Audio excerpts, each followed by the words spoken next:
Welcome back to the Reading and Writing Podcast. My guest today is Hopwood DePree, author of the memoir Downton Shabby, One American's Ultimate DIY Adventure Restoring His Family's English Castle.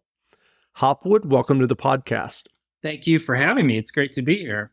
Absolutely. Well, if someone listening hasn't yet heard about your memoir, Downton Shabby, can you tell us what led you to move from Los Angeles to England to try and restore an English castle? Yeah, that is the magic question. Sometimes I'm not even sure myself, but it has been an adventure of a lifetime, something I never really expected to happen. And I grew up with the name Hopwood, hated the name as a child growing up in Michigan in the United States. And just everybody always said I should have been named Bob or Tim. And I was embarrassed of the name. My grandfather was also named Hopwood, and he was very proud of the name. And he would always tell me these stories about a Hopwood castle in England. And I always just thought they were fairy tales. I never thought it was a real place. And it was years and years later as an adult when I had moved away from Michigan, living in Los Angeles. It was after the death of my grandfather and my father. And I think I was just sort of doing some searching, some soul searching. And, like most people, when you go through some sort of experience like that, losing a loved one or something of that magnitude, you're looking for something. And for me, it just drove me back into my genealogy. And he had always been interested in genealogy and history. And so I started digging around on Ancestry.com.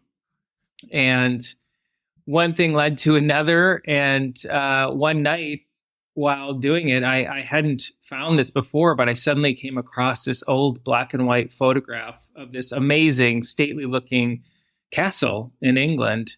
And I couldn't believe it. In that moment, I was absolutely struck thinking this is the castle that my grandfather used to tell me stories about. And it was called Hopwood Hall. And so I did a little bit of further research, went down a few Google rabbit holes at night. And of course, I was drinking wine, so that took me along the way. And I ended up just sending an email. I found an email address. I had only found this old black and white photograph, so I wasn't really sure if the hall itself was still standing or not. But I was curious what was there or what had happened with it. So I sent an email and went to bed. And with the time difference in Los Angeles to England, by the time I woke up, I already had some responses in my inbox, one of which was from the local council who had connected me to a local historian. And there's an email from him as well. And I couldn't believe it because when I was reading these, they were basically telling me it was still there. And I set up a phone call with Jeff, the historian, and he was suddenly asking, when am I coming to England? And so this sort of wine-fueled deep dive on Ancestry.com the night before suddenly led to me thinking, wow, is this the direction I need to be going in my life? Is this something that I need to follow? And it just sort of was a curiosity. And I happened to be headed over the pond in the next couple of months anyway with my family. So we thought, well, why don't we make a special trip up? We're going to be in France. We're going to see Normandy. And we thought, well, why not take a trip up there and see this mythical Hopwood Castle that my grandfather had told us about. And so we did. And it was just to see it. That was it. Just a pure fun trip to check it out. And when we went there, we were so absolutely moved by the heritage of the building and the beauty of the building. And it was just unbelievable with these incredibly ornate, hand-carved 15th century fireplaces and moldings and doors. And it just, you couldn't believe it, especially coming from America and certainly coming from Los Angeles, where, the historic district there is the 1920s, stepping back into something that was from the 1420s just blew my mind. And they took me into a room and said, this is where your 14th great grandfather would have been born. And, it was like you could reach out and touch the same fireplace that he would have touched and that he would have looked at. And in the same breath, they told me that if nothing was done to save it, because it had been abandoned for 30 years, that the hall would be lost within 5 years. And so in that moment, I just thought, here is this hall that's been around, that's meant so much to my family, to my grandfather, all these generations before me, that's been around for 600 years, and it's about to be lost in 5 or 10. It didn't have a long shelf life ahead of it. And, we would walk into one room and we could hear pieces of plaster crumbling, falling off the ceiling in the next room. So it really was an urgent sort of situation where it was falling down around us.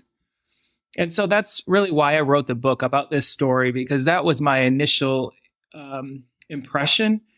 But what followed was a number of years of sort of back and forth and things pulling me in to realize I couldn't turn my back not only on the past generations, but it was also I couldn't turn my back on my grandfather and really on myself. And it suddenly was laid out in front of me, this challenge that I had been asking for the universe from, this change in my life that I had been searching for, was suddenly laid out directly in front of me. And I just jumped headfirst into it. And of course, I never realized when I first went there that it was going to turn into my entire life. But but it has been an incredible experience, and I feel so lucky to have gone down this path. I'm still doing it. I'm still here in England now, and I was just at the hall and just changed out of my dusty clothes and my work boots and my hard hat and sat down to do this. So it's still very much a live project as we're going, but we are making great headway, and it's been an incredible time. So do you live in the hall? Not yet. It's not quite inhabitable yet, at least not by humans, certainly by ghosts. But hopefully this spring I'll be moving into it. But I'm there most every day, multiple times a week. And we have this great group of community members that come out on a regular basis, and they help with the restoration. They help in the gardens, all sorts of things. I mean, we're really making a major headway on it, major project. And the best thing about it is it's banded together this group of people with these friendships with a common purpose to save this old hall. And where is it located exactly in England? It's located in a small area called Middleton, which is part of Greater Manchester. So it's not far from Manchester. Got it.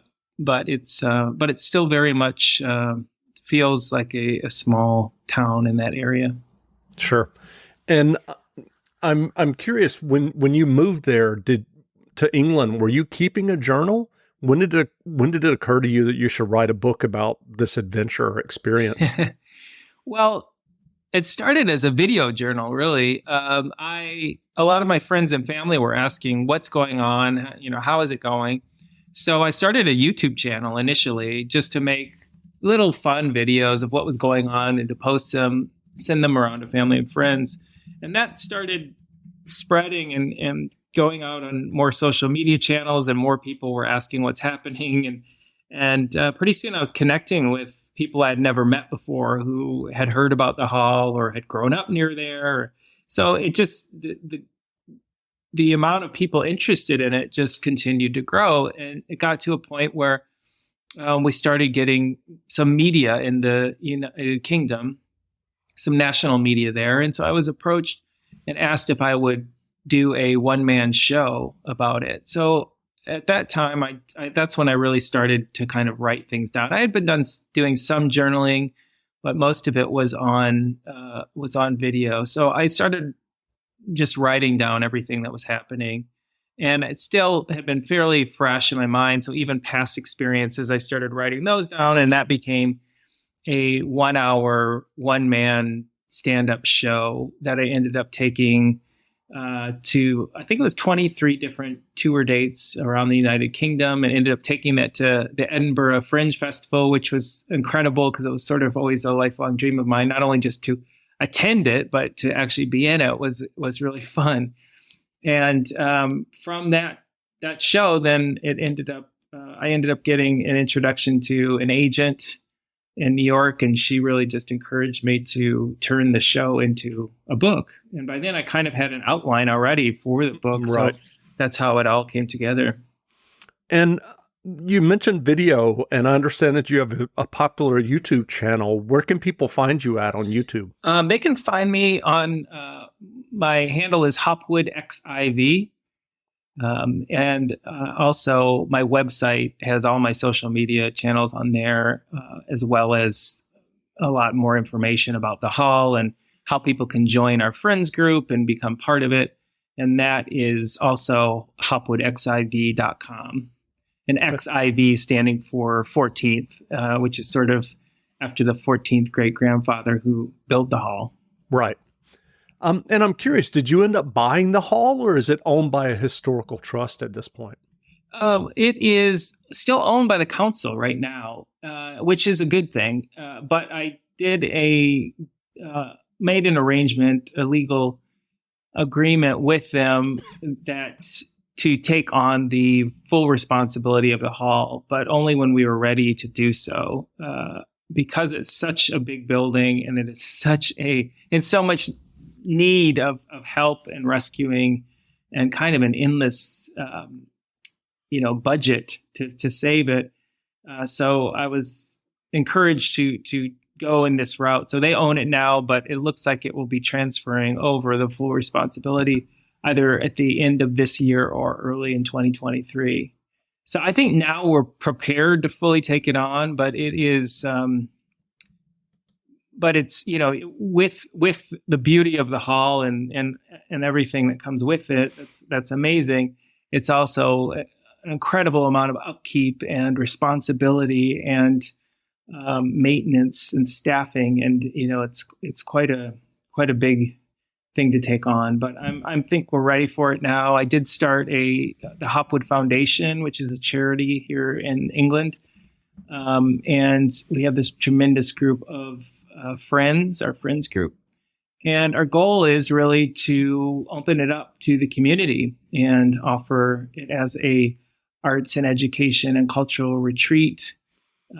Also host things like weddings and events and things that will help us to generate some commercial income to help keep the lights on, but also to do a lot of arts and cultural programming that will really inspire artists and writers and people to maybe take on the creative dreams that they've been looking to do for their whole life.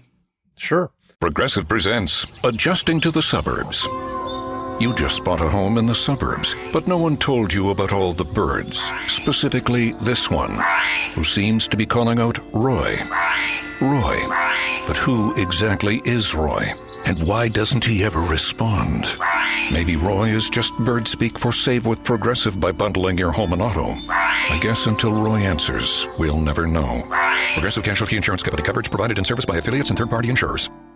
Well, I'm curious, had you done any type of renovation or construction work before you went over and decided to renovate a castle?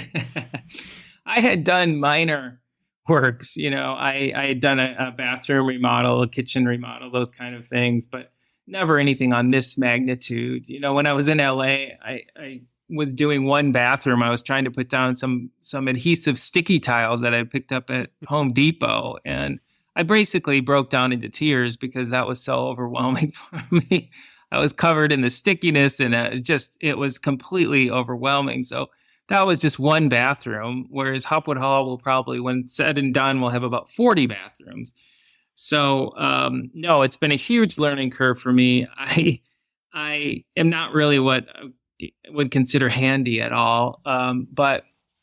But I have a passion, and I realize there are people that are much more skilled at this sort of thing than I am. So I just try to learn when I can and help out when I can, and try to work to my strengths. So no, it's been incredible. But we're learning things like how to make a leaded glass window so they match the windows that were made in the 1500s, and how to do hand mixed lime mortar, and do pointing on ancient bricks. And, so it's fascinating to me because these are never skills that I ever would have had. That's great. Well, You mentioned earlier when you first visited the castle in 2013 that plaster was falling and it was 5 years away from just basically being uninhabitable. What's the state of the castle now in 2022? Well, it's much better. We've stabilized it. We've been able to get some incredible grants here in the United Kingdom, primarily from Historic England. The local council has also put in money. I've also put in money myself. And then there have been a number of other organizations like National Lottery here and others that have put in funds, which has totaled over £1 million. And so the building is now stabilized, and we've been going through rebuilding chimneys and re-roofing, and it's really getting there. I mean, there's still a long way to go, but it's not in danger of being lost forever in the next couple of years. I mean, even if we stopped now, it would still last for many generations, just as a vacant building. So it's getting, now it has electricity, it has water. We have events in there. We've had, Christmas parties. We were having our Friendsgiving event, which is kind of fun because it's in England. But so we do have regular events. We have workshops in there where we actually train people how to make leaded glass windows and how to do plaster molding. And so it's definitely becoming, life has been breathed back into the building, and it's just getting better on a daily basis. That's great. I'm curious, what do you think you discovered about yourself as you undertook this renovation? Well, I think living in Los Angeles, I was really just searching. And like I said earlier, with the passing of my father and my grandfather in a relatively short amount of time, it really left me reeling. They were the two most important men in my life. They were both father figures to me, really.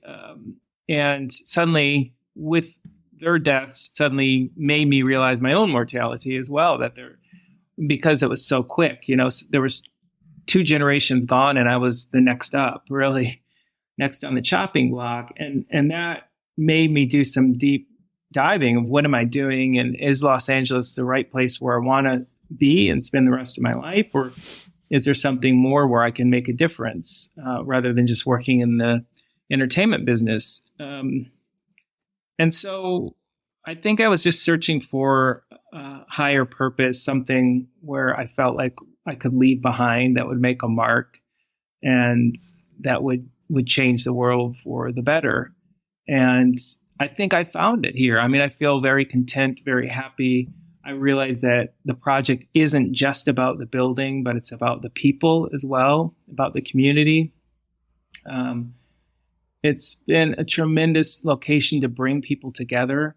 Because this house was here for 600 years, it's not just the family or my ancestors who lived in it, but it's all the people who helped build it, all the people who worked there over centuries. And many of those descendants of those people who helped to run the estate and make it happen. It was originally a 5,000 acre estate. Many of the descendants of those people still live there locally and still are the neighbors and still very much part of that hall. And they've now come back hundreds of years later, walking in the same steps of their ancestors, as am I, and we're all rebuilding the hall. And it just feels really grounded to me. And I think that's what I was looking for, was something very grounded and to feel like it's a purpose and something achievable and something that can be left behind. Sure. Well, I'm curious, what books have you read recently that you enjoyed, either novels or nonfiction? That's a very good question. I'm sorry to say, but I have had absolutely no time to read between writing my book and saving the hall. I barely have time for sleep. So there's a lot that I want to read, but I just haven't really had a break. So hopefully here we'll get through the next wave of works. And at the end of 2023, I'm looking forward to kind of taking a little bit of a break and having more time to be able to do things like read books and see movies and that kind of thing. That's I great. hear there's a great thing called Netflix. Yeah. Well, can you remind people again how they can find you and information about you and your memoir and the Hopwood Hall estate online? Sure. Yes. The name of the book is Downton Shabby.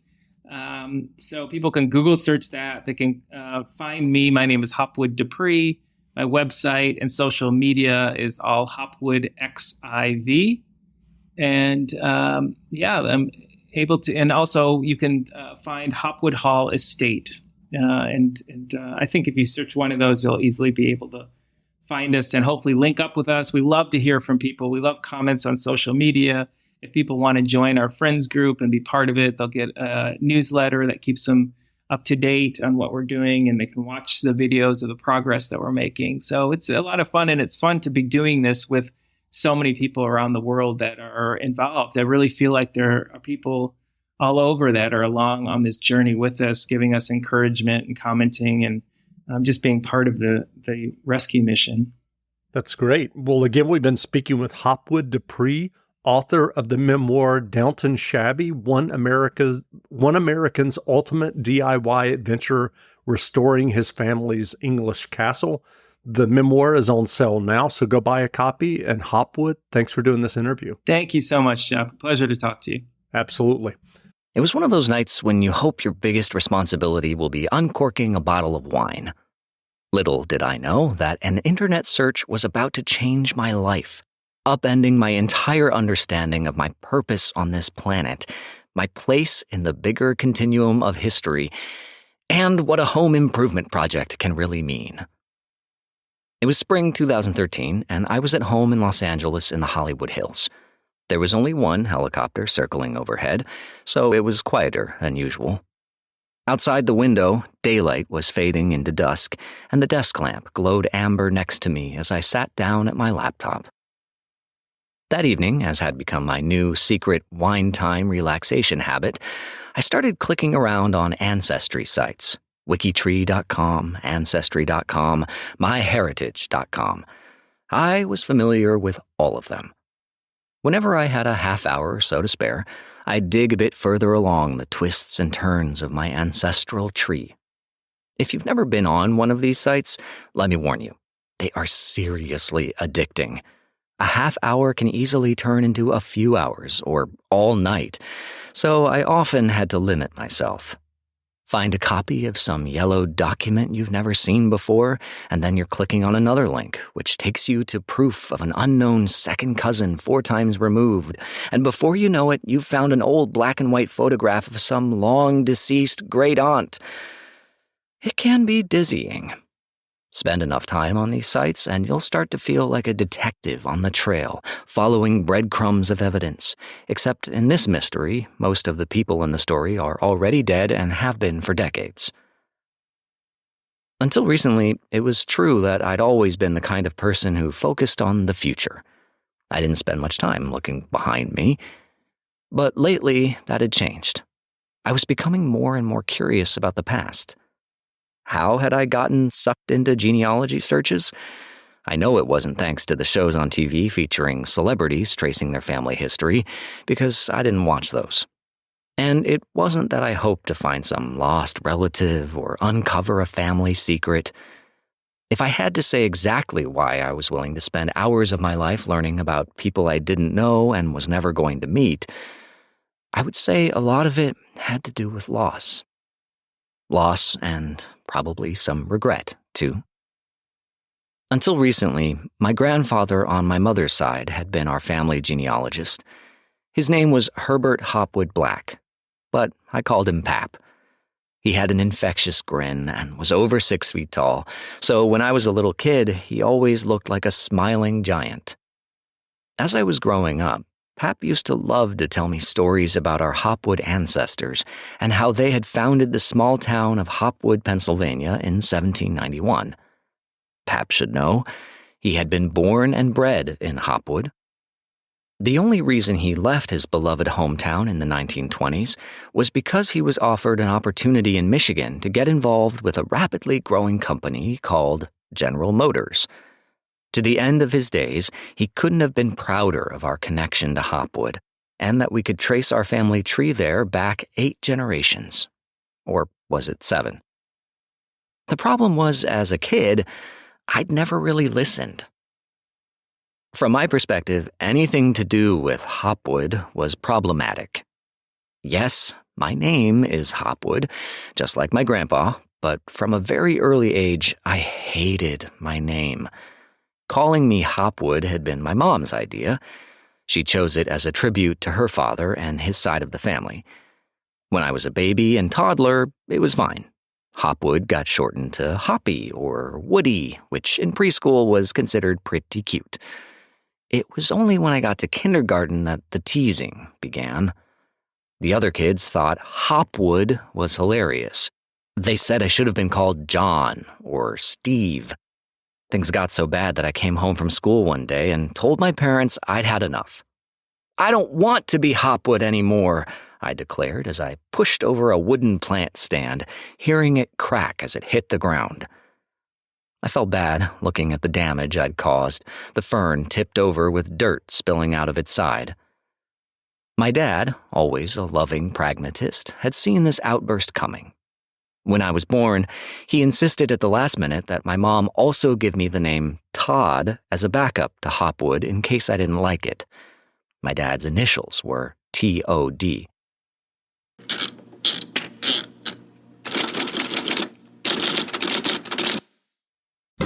If you're looking to move out of your parents' place, you could really cut expenses by bundling your car and renter's insurance with Progressive, which is good because your little brother has gotten really territorial. You're blood related. You'd think it would be fine to share food in the fridge. I mean, who writes their name on every individually wrapped slice of cheese, Tyler? Still, you've got to admire the commitment. So bundle your renter's and car insurance with Progressive and use the savings to help you move out and have all the cheese you want. Progressive Casualty Insurance Company. Coverage provided and serviced by affiliates and third-party insurers. With one of the best savings rates in America, banking with Capital One is the easiest decision in the history of decisions. Even easier than choosing Slash to be in your band. Next up for lead guitar. You're in. Cool. Yep, even easier than that. And with no fees or minimums on checking and savings accounts, is it even a decision? That's banking reimagined. What's in your wallet? Terms apply. See CapitalOne.com/bank for details. Capital One N.A. member FDIC.